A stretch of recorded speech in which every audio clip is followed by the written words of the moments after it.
About a year ago, I spent a few months shooting with the Hasselblad 907X and CFV 100C, and while it was a conversation starter everywhere that I went, I also complained about it.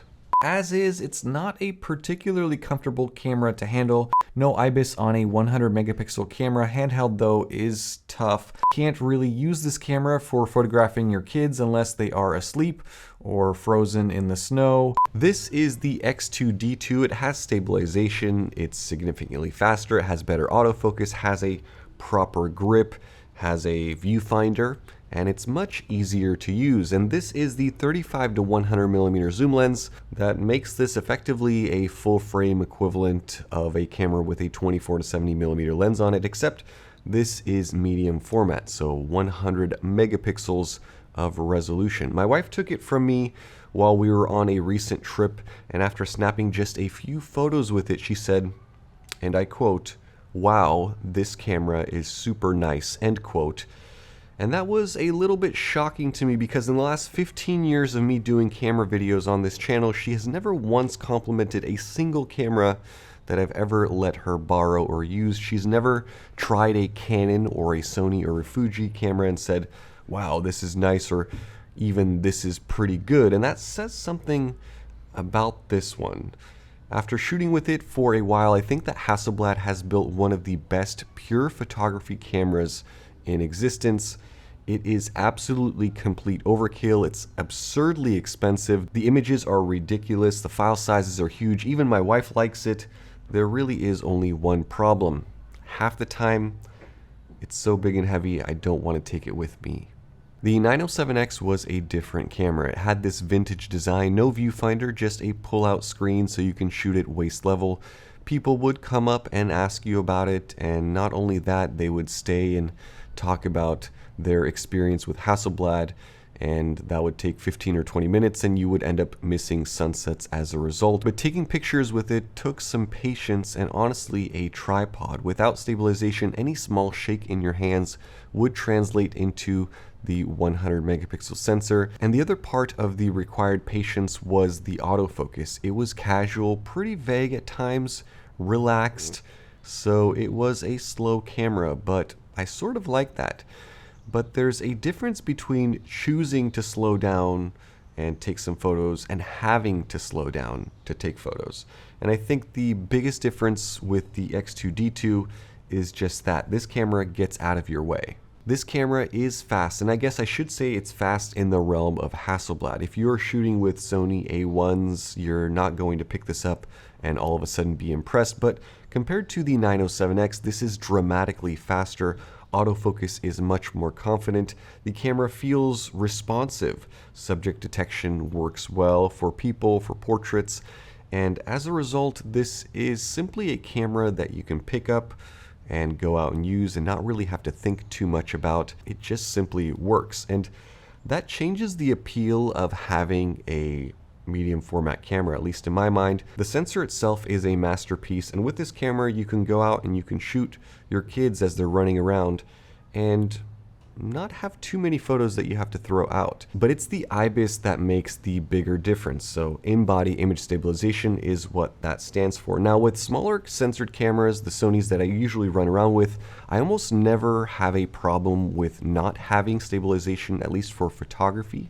But with a massive medium format sensor, that IBIS is a huge deal. Like I mentioned earlier with the 907X, in the daytime, not at night, just in the daytime, I had a tripod with me because after shooting with it for just a few days, I noticed that small movements resulted in bad images. With this camera, it has pretty incredible IBIS even for longer exposures. You can stop down your shutter speed, you can take it out at night, and importantly, it allows you to get all of the details out of the massive resolution that you are paying a lot of money for. The funny thing is, none of this is what my wife noticed. She has no idea what IBIS even stands for. She doesn't know how many autofocus points this camera has. She doesn't know the difference between having a medium format sensor or having an APS-C sensor, or having micro four thirds or a 1-inch sensor. And if I started to explain to her what 16-bit color depth was, she would probably fall asleep. What she did notice, however, was that this is a really nice camera to use, and I think that Hasselblad deserves some credit for that. The interface here is ridiculously simple. You look at a Sony menu and it's 14 pages of tabs and 15 items in each one with submenus and submenus, and half of the terminology only makes sense to the engineers who put the options there. Hasselblad doesn't do that. There are big icons, everything is touchscreen, extremely responsive touchscreen. In fact, visibly things are just obvious. And then the camera itself is beautifully made. The ergonomics are exceptional. The grip feels top of the class. Controls are where you would expect them to be. The viewfinder is excellent, although I will say it's a bit annoying how slow it is to switch from the LCD on the back to the viewfinder. It feels like a whopping 2 seconds. And that feels even longer when you're out shooting. That's one of my few complaints with this camera. All things considered, there is a level of polish here that's difficult to relay through specs, and I think that's why the reaction that my wife had was so interesting. She didn't know the cost or the specs or the fact that it's handmade in Sweden. She picked it up, she used it for just a few snaps, and immediately she noticed something. I've already made a video comparing this 100 megapixel sensor to a Sony APS-C sensor, and in that video I was surprised with how well the Sony APS-C sensor held up. If you are watching this video hoping that I'm going to tell you that you need medium format to take good pictures, you absolutely do not. Modern APS-C cameras are excellent. Full frame cameras are excellent. Your phone is completely capable as well. That's not really the argument for something like this. This is more about getting that last final 10%. For example, the skin tones. I mentioned this before, but I don't think that any camera brand does skin tones as cleanly and nicely as Hasselblad. The white balance is perfect each and every time. The colors are just natural looking and nice. The transitions from highlights to shadows, you see those in these photos. And obviously the resolution. I can take an image that looks like this and crop it to this and then crop it to this and still get a great photograph with more resolution than most cameras currently out on the market. The flexibility that you get with medium format is kind of addictive. You don't have to worry so much about composing your images because you have so much room in post to play with them. And then this 35 to 100 millimeter lens makes this whole thing even easier. Now I don't even have the prime lens sort of limitations of medium format. I can shoot wide, I can shoot portraits, I can walk around with one lens, and because there's 100 megapixels on the sensor behind this lens, even at 100 millimeter, I can crop significantly further in and use this as a telephoto. This is the best photography camera I've ever used. It does so many things perfectly, and it has a look and a feel in the images that really cannot be matched even by, I would say, the current flagship A7R camera from Sony. But it comes down to size and weight. It's big, it's heavy. I find myself looking at it as it sits on a shelf, and I want to have it with me when I go places, but I also don't want to deal with taking it with me. And if I have smaller options available to me that can fit in a larger pocket, that's an easier decision than the commitment of putting this around my neck with this strap and having 4 pounds of Swedish craftsmanship hanging around my neck. I know that this camera takes better photographs than about 99% of other cameras out there, but it's still not the most convenient camera to run around with. And it's not even that big compared to a full frame camera these days. This is, after all, medium format with a giant zoom lens on it, so complaining that it's big is a little bit ridiculous.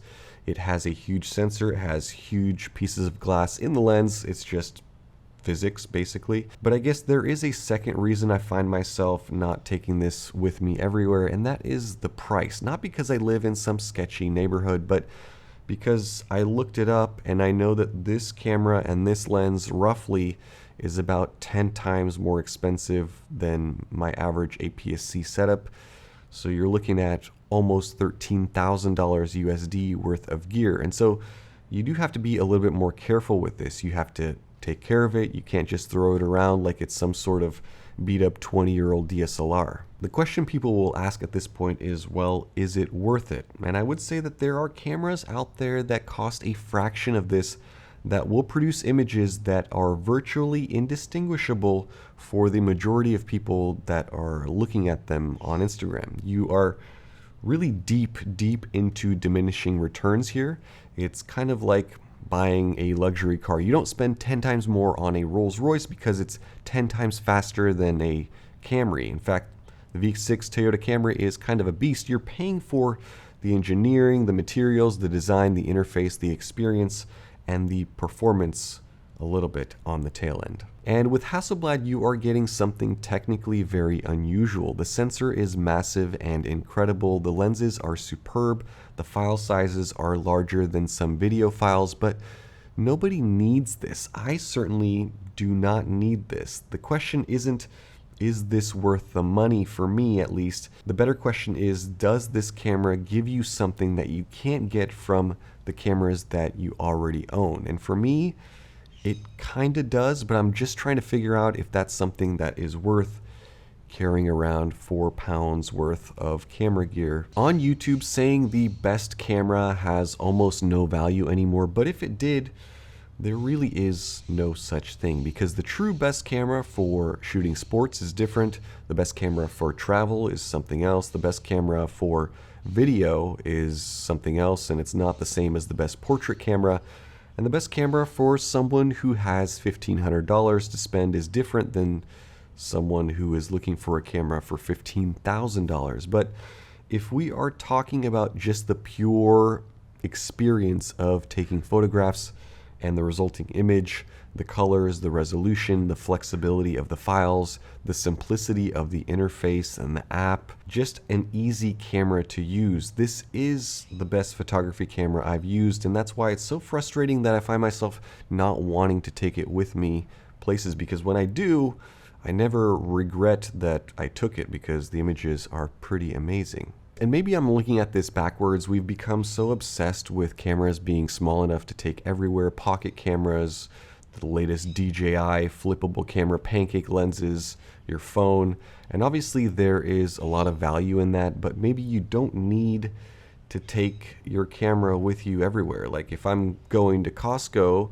to shop for milk, do I really need to bring a massive camera or a small camera with me? Maybe there is something special about having a camera that you deliberately decide to take with you because you are going to take photographs. So I've set a goal for myself to use this camera as much as possible over the next month. I want to take it with me, build up my neck muscle, so you guys will see that, and take some amazing photos with it, hopefully. And then I want to come back and answer a different question. Not whether this is a good camera. I think you guys can tell from this video. Hopefully I've answered that. But I want to know whether using this camera, this ridiculously capable thing, changes the way that I photograph. Do I take better photos with it? Do I put more effort into my photography because I am carrying it around with intention? Or after a month, am I going to be looking for the smallest recode that I can purchase that fits in my pocket? Let me know what you guys think down in the comments section below. Is this size okay? Is this a good compromise? Would you put up with it for the image quality?